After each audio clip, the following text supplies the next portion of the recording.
کہ ایک تو اللہ تعالیٰ کی نشانیوں کی بے حرمتی مت کرو، پھر ماہ حرام کو ان کی بے حرمتی مت کرو، اور آگے کیا ہے؟ ولل حدی، اور نہ قربانی کے جانور کو۔ حدی، حدی کیا ہے؟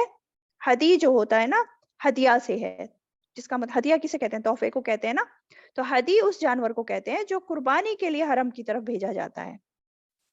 ایک تو حاجی جو ہوتے ہیں وہ اپنے جانور خود ساتھ لے جاتے تھے، جو لوگ جا رہے ہوتے تھے حج کرنے یا عمرہ کرنے، وہ اپنے جانور خود ساتھ لے جا رہے ہوتے تھے، یا پھر کیا ہوتا تھا، کچھ لوگ جو نہیں جا رہے ہوتے تھے حج پر یا عمرہ پر، وہ بھی اپنے جانور دے دیتے تھے کہ ان کو جا کر ذبح کر دینا حرم کے علاقے میں۔ تو یہ ہدی کے جانور ہے نا۔ اور صرف حج کے مہینے میں نہیں، دوسرے مہینوں میں بھی، کہ جو جانور حرم کے علاقے میں اللہ کی خاطر ذبح کیا جائے وہ ہدی ہوتا ہے، ٹھیک ہے۔ تو ہدی کے جانوروں کی بے حرمتی مت کرو، یہ ایک اور حکم آیا یہاں پہ۔ اب بے حرمتی کرنے میں کیا آ جاتا ہے؟ ایک تو یہ ہے کہ ان کو راستے میں ہی جو ہے حرم پہنچنے سے پہلے ہی ذبح مت کر دو۔ پھر یہ ہے کہ کسی طرح کا ان کو نقصان مت پہنچاؤ، ان پر ظلم زیادتی مت کرو کہ جو ہے ان کو حرم پہنچنے میں کوئی رکاوٹ ڈال دو، تم ان کی لوٹ مار کر کے، ان سے ان کی چوری کر کے، ان کو چھین کر یا ان کو ڈرا کر بھگا کر، ہے نا۔ تو کسی بھی طرح جو ہے ان کی بے حرمتی نہیں کرنی ہے۔ ان جانوروں کو پرامن حفاظت کے ساتھ اپنے مقام تک پہنچنے دو، اس کا یہ مطلب، ٹھیک ہے۔ آگے کیا ہے؟ ولل قلائد، اور نہ پٹے والے جانوروں کو۔ قلائد، قلائد کلدا سے، قلائد بیسیکلی بٹی ہوئی رسی جو بطور نشانی گلے میں ڈالی جاتی ہے۔ ہم؟ اور یہ جو تھا نا، یہ اس طرح کی مالا ہار گلے میں ڈالنا جانوروں کے، یہ اسلام سے پہلے سے جو ہے ریت چلی آ رہی تھی، اور اسلام نے اس کو جاری رکھا، بند نہیں کیا۔ تو مطلب اس میں کیا ہوتا تھا نا، وہ جانور جو بیت اللہ لے جائے جاتے تھے ذبح کرنے کے لیے، قربانی کے لیے، ان کو گلے میں کیا ہے، مخصوص قسم کے پٹے ڈال دیے جاتے تھے نشانی کے طور پر، تاکہ پہچان لیے جائے کہ یہ جو جانور ہیں یہ قربانی کے جانور ہیں۔ تو ان قلائد والے جانوروں کو بھی اذیت نہ دی جائے، ان کی بھی حرمت پامال نہ کی جائے، یہ حکم ہے۔ پھر اور کیا ہے؟ وَلَا آمِّينَ الْبَيْتَ الْحَرَامَ، اور نہ ارادہ کرنے والوں کو بیت الحرام کا۔ یہ کون لوگ ہیں جو بیت الحرام کا ارادہ کر رہے ہیں؟ یعنی کہ جو حج اور عمرے پر جا رہے ہیں نا، ان کی بات ہو رہی ہے کہ جو حج کا یا عمرے کا ارادہ کر کے بیت الحرام کی طرف جانے والے لوگ ہیں، حاجی لوگ یا عمرہ کرنے والے لوگ، ان کا بھی احترام کرو، ان پر بھی کسی طرح کی ظلم زیادتی نہیں کرنا، ان کو پریشان مت کرنا، ان کے قافلوں کو مت لوٹنا، سکون سے ان کو جانے دو، یہ بات ہو رہی ہے، ٹھیک ہے۔ وَلَا آمِّينَ الْبَيْتَ الْحَرَامَ يَبْتَغُونَ فَضْلًا مِّن رَّبِّهِمْ وَرِضْوَانًا، اور یہ لوگ کہاں جا رہے ہیں، کیوں جا رہے ہیں؟ یہ لوگ جا رہے ہیں یبتغون فضلا من ربہم، جو چاہتے ہیں فضل اپنے رب کی طرف سے، ورضوانا، اور رضامندی، فضل اپنے رب کا۔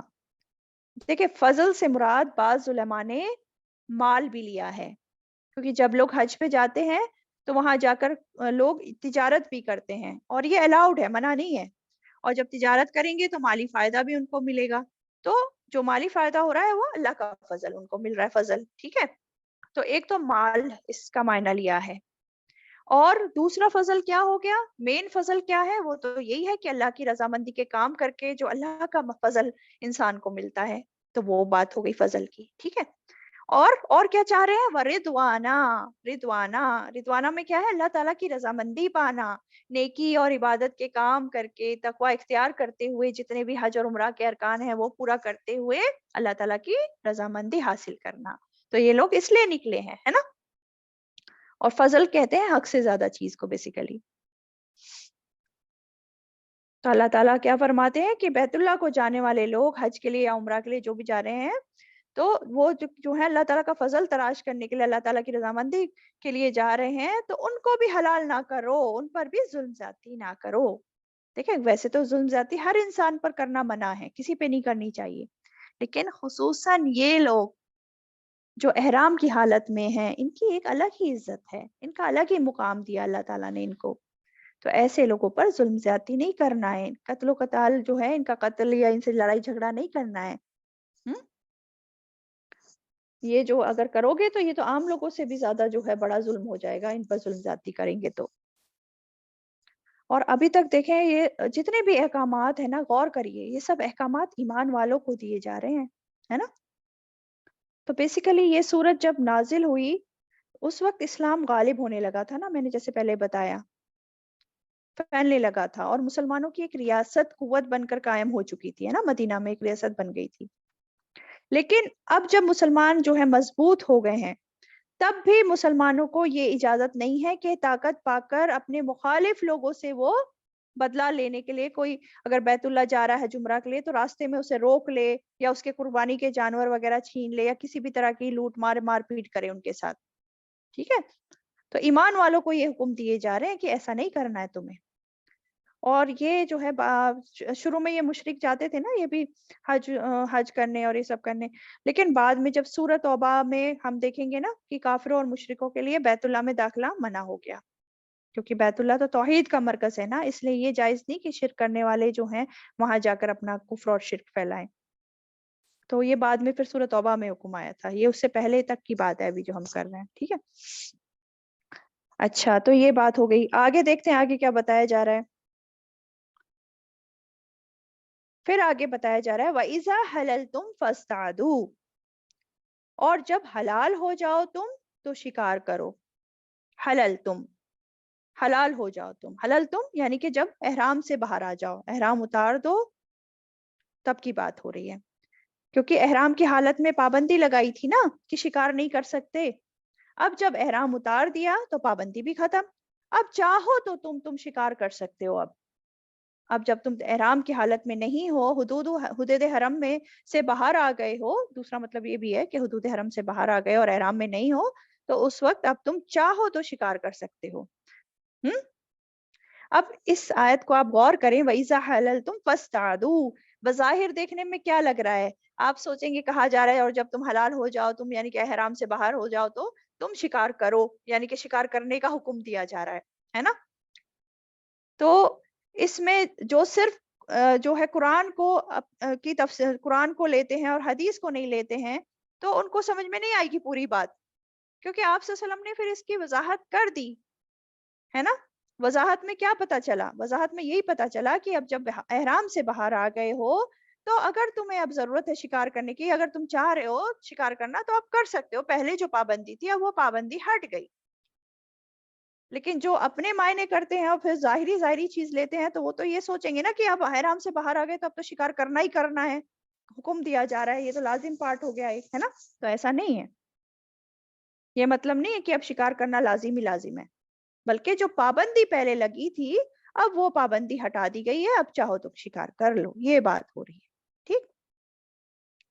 اچھا، آگے فرمایا وَلَا يَجْرِمَنَّكُمْ شَنَآنُ قَوْمٍ، اور نہ آمادہ کرے تمہیں دشمنی کسی قوم کی۔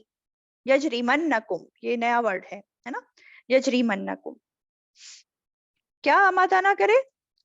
ان صدوکم عن المسجد الحرامی، کہ انہوں نے روکا تمہیں مسجد حرام سے، ان تعتدو، کہ تم زیادتی کرو۔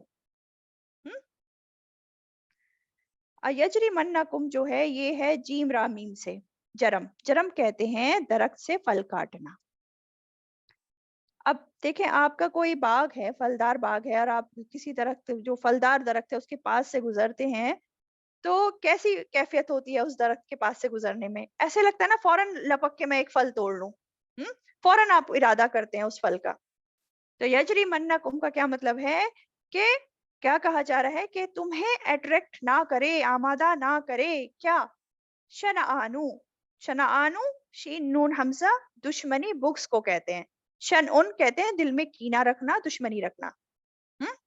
تو یہاں پہ کہا جا رہا ہے کہ اور نہ آمادہ کرے تمہیں دشمنی کسی قوم کی۔ اب دیکھیں بیسیکلی کیا ہوا تھا جب حدیبیہ کے مقام پر، کیا ہوا تھا جب آپ صلی اللہ علیہ وسلم 1400 مسلمانوں کے ساتھ عمرہ کرنے نکلے تھے، تو مشرکین مکہ نے جو ہے ان کو حدیبیہ کے مقام پر 6 ہجری میں روک دیا تھا بغیر کسی وجہ کے، ہے نا۔ تو یہ زیادتی کی تھی نا ان لوگوں نے مسلمانوں پر، تو مسلمانوں کے دلوں میں ایک غصہ، ایک نفرت تھی اس بات پر ان مشرکین مکہ سے۔ لیکن اللہ تعالیٰ یہاں فرما رہے ہیں، مسلمانوں کو اس چیز سے روک رہے ہیں کہ کہیں ایسا نہ ہو کہ جو تمہارے دلوں میں دشمنوں کے خلاف یہ نفرت بیٹھی ہوئی ہے،